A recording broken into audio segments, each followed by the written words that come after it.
On June 26, 1959, something extraordinary happened in the skies above Boianai, Papua New Guinea. What began as an ordinary Friday evening at an Anglican mission would become one of the most compelling UFO encounters ever recorded, witnessed not just by a single individual, but by 38 people, including priests, teachers, medical technicians, and local residents. The central figure in these events was William Booth Gill, an Australian Anglican missionary who had been serving as a visitant in Papua New Guinea for 13 years. Father Gill was a methodical man, careful with his observations, and initially sceptical about reports of strange aerial phenomena that had been circulating throughout the New Guinea area. In fact, there had been 60 UFO sightings reported within just a few weeks in the region. The day before the main encounter, on June 25th, Gill had written a letter to Reverend David Jury, the acting principal of St Aidan's College at Doggura. In that letter, he discussed a UFO sighting report from Stephen Moy, an assistant teacher at Gill's mission.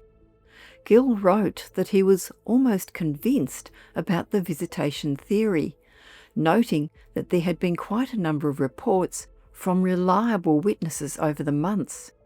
He observed that the UFOs seemed to be stationary at Boianai or to travel from Boianai, with the Mount Pudi vicinity appearing to be their hovering area. Gill himself had previously witnessed phenomena on April 9th, when he saw a stationary white light twice on the same night, though in different locations each time. He knew that students at the college had also sighted objects over Boianai. The assistant district officer, Bob Smith, and a Mr Glover had all seen similar objects on different occasions, again over Boianai. And the Baniara people reported watching an object travel across the sky from the direction of the mission. However, despite these reports, Gill remained cautious. In his letter to Jury, he admitted his, quote, simple mind still requires scientific evidence before I can accept the from outer space theory. He was inclined to believe that many UFOs were more likely some sort of electric phenomena, or perhaps something brought about by atom bomb explosions. He expressed doubt about whether these objects were solid, whether they were from outer space, or whether they carried men. He thought it more likely they were radio-controlled if they existed at all. He signed this letter as Doubting William. Less than 24 hours later, everything changed. At approximately 6:45 p.m. on June 26, 1959, Father Gill noticed a bright white light in the northwestern sky. It appeared to be approaching the mission and hovering about 100 metres up. What he saw next would transform the doubting William into, as he put it, convinced Bill. The object was large and disc-shaped, apparently solid and circular, with a wide base and a narrower upper deck. Most remarkably, it appeared to have 4 legs underneath it. There were also about 4 panels or portholes on the side of the object, which glowed slightly brighter than the rest of the craft. At various intervals, the object produced a shaft of blue light that shone upward into the sky at an angle of about 45 degrees.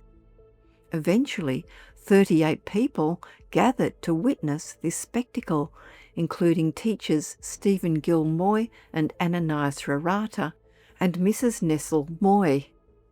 The weather conditions were variable, scattered clouds to clear at first, becoming overcast later. Gill estimated the cloud height at about 600 metres. When the object was first sighted over the sea, it seemed to be about 150 metres above the water at all times. The main UFO was clearly visible and remained mostly stationary during the 25 minutes of observation. Then something happened that transformed this from a simple sighting into an encounter. What looked like men emerged from the object onto what seemed to be a deck on top of it. There were 4 men in all, though their numbers varied. Sometimes 2 appeared, then 1, then 3, then 4 again. After some time, both the shaft of blue light and the men disappeared, and the object moved through some clouds. There were other UFO sightings throughout that night as well. The following evening, June 27th, brought an even more remarkable experience.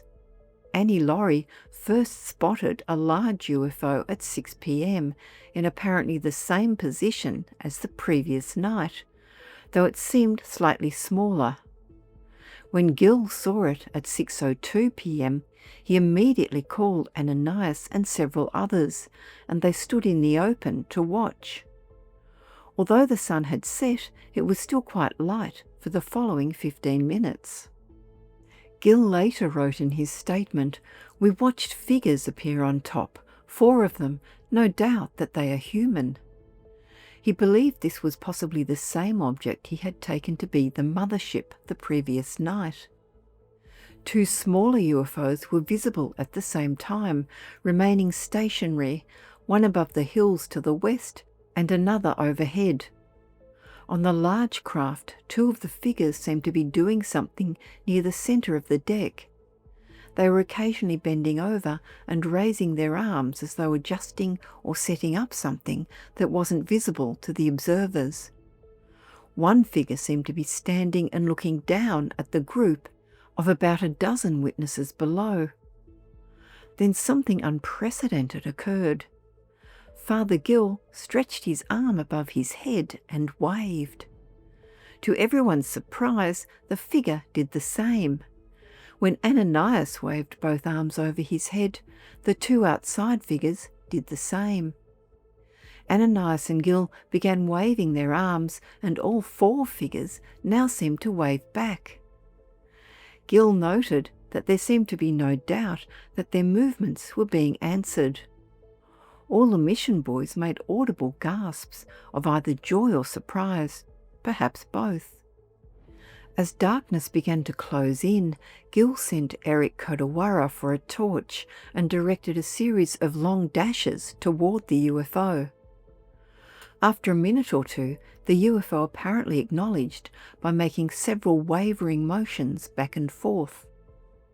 The witnesses repeated their waving, followed by more torch flashes, and then the UFO began slowly to become bigger, apparently approaching their direction. It ceased after perhaps half a minute and came no closer. After another 2 or 3 minutes, the figures apparently lost interest in the witnesses and disappeared below deck. At 6:25 p.m, 2 figures appeared to carry on with whatever they were doing before the interruption. The blue spotlight came on for a few seconds twice in succession. Gil and the mission people called out to the men, even shouting at them, and beckoned them to descend, but there was no response beyond what had already been noted. 2 smaller UFOs higher up remained stationary throughout the encounter. By 6:30 p.m, the scene had remained largely unchanged, and Gil went to dinner. This decision would later be questioned by critics. Why would someone walk away from such an extraordinary sight? Gil later explained, "Having had about 4 hours of this sight on Friday night, we were not nearly so interested when it returned on Saturday night, especially after we were unable to persuade it to land." He emphasised that there was nothing eerie or otherworldly about the experience. It was all so ordinary as a Ford car. It looked a perfectly normal sort of object, an Earth-made object. I realised, of course, that some people might think of this as a flying saucer, but I took it to be some kind of hovercraft the Americans or even the Australians had built. The figures inside looked perfectly human. In fact, I thought they were human, that if we got them to land, we would find the pilots to be ordinary Earthmen in military uniforms, and we would have dinner with them. At 7 p.m, the number 1 UFO was still present, although it appeared somewhat smaller. the group of observers went to church for evensong. After the service, visibility was very limited, with the sky covered in cloud. Nothing else was seen that evening. However, at 10:40 p.m, a very penetrating, ear-splitting explosion woke up people on the station. It sounded like it had come from just outside the window of the mission house. Gill felt it did not sound like a thunderclap. Nothing had been seen, but the whole sky was overcast. Other less compelling activity occurred the following night, and then it seemed the Boianai visitants had departed. Father Gill was already scheduled to return to Australia, which presented civilian UFO research groups with an excellent opportunity to assess the credibility of the reports. All investigators found Gill to be very impressive. The Victorian Flying Saucer Research Society viewed the Gill reports as constituting the most remarkable testimony of intensive UFO activity ever reported to civilian investigators. They were unique because, for the first time, credible witnesses had reported the presence of humanoid beings associated with UFOs. The major civilian UFO groups, inspired by the significance of the Boianai observations, distributed copies of Gill's sighting report to all members of the House of Representatives of Australia's Federal Parliament, urging them to press the Minister for Air for a statement about Air Force Intelligence's attitude toward the New Guinea reports. On November 24, 1959, in Federal Parliament, E.D. Cash, a Liberal member from Western Australia, asked the Minister for Air, F.M. Osborne, whether his department had investigated the reports.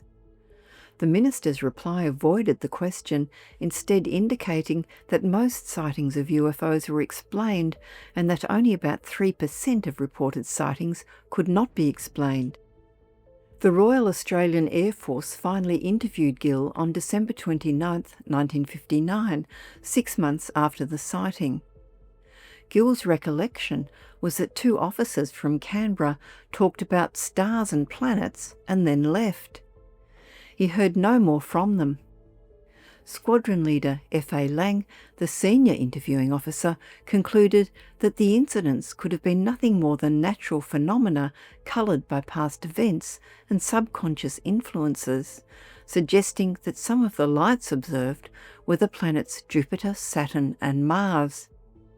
In 1973, Dr. Alan Hynek, the renowned UFO researcher, visited Australia and Papua New Guinea and found 6 of the witnesses to the Boianai events. They all supported Gill's version of what had happened. Hynek and Alan Henry, his centre's chief investigator, concluded that while the lesser UFOs seen by Gill were attributable to bright stars and planets, the primary object's size and absence of movement over 3 hours ruled out an astronomical explanation. In 1979, novelist Randolph Stow, who had served as cadet patrol officer in Papua New Guinea and was an assistant to the government anthropologist, an official who studied Indigenous cultures for the Australian federal government, published Visitants, a work of fiction with the Boianai visitations as its backdrop. Throughout his life, Father Gill remained puzzled by what he saw. While he accepted that the sightings remained unexplained, he viewed all attempts at explanation as serious efforts to bring understanding to the events, an attitude that encapsulated his integrity and the reality of the events. The Boianai visitants still stand as remarkable evidence for an impressive aerial anomaly, and are regarded as some of the best entity reports on record. In a then territory of Australia, at a remote mission station, 38 witnesses, including priests, teachers and medical technicians, observed and interacted with something that defied conventional explanation. Their testimony remains one of the most compelling chapters in the history of UFO encounters.